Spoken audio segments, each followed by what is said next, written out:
仕事を辞めることは最初逃げだと思っていました。辛いことから目を背けて楽な方に流れること。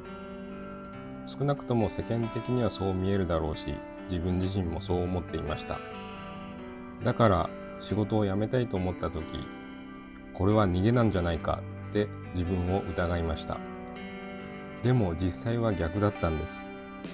仕事を続けることの方が自分にとっては逃げでした。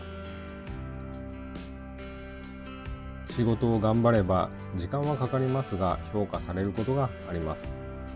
評価されれば仕事ができる人として見てもらえます。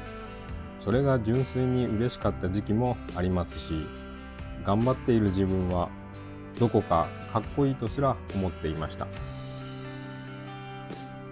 でも今振り返ると、その頑張って認められてまた頑張るというループは心地よい麻酔みたいなものだったんです。目の前に分かりやすい報酬があると、奥の方にある違和感には目が向かなくなります。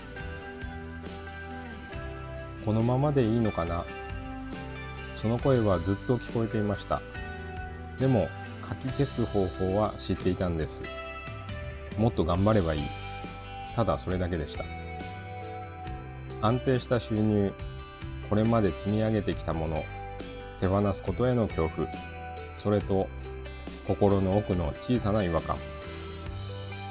それらを天秤にかけたら違和感を潰す方が圧倒的に簡単でした。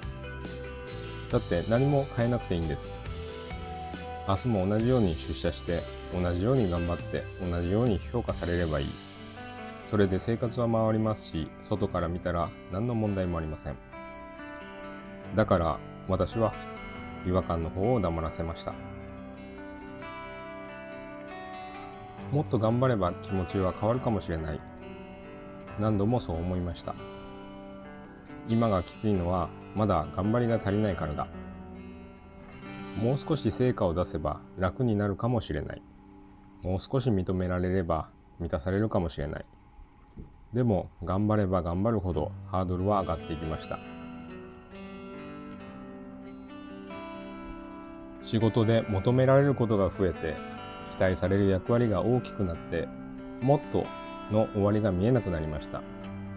楽になるどころか、どんどん苦しくなっていったんです。頑張ることで違和感から逃げていたのに、頑張れば頑張るほど追い詰められていく。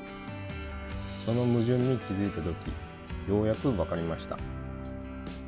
自分にとっての逃げは仕事を辞めることではなかったんです。自分の心の声から逃げ続けること。違和感に蓋をして大丈夫、まだやれるって言い聞かせ続けること。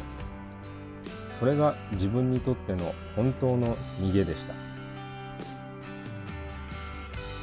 仕事を辞めるのは逃げに見えるかもしれません。実際そう思う人もいると思います。でも少なくとも自分の場合は辞めた方がよっぽど自分と向き合っていました。逃げの方向が逆だったんです。ただそれだけのことでした。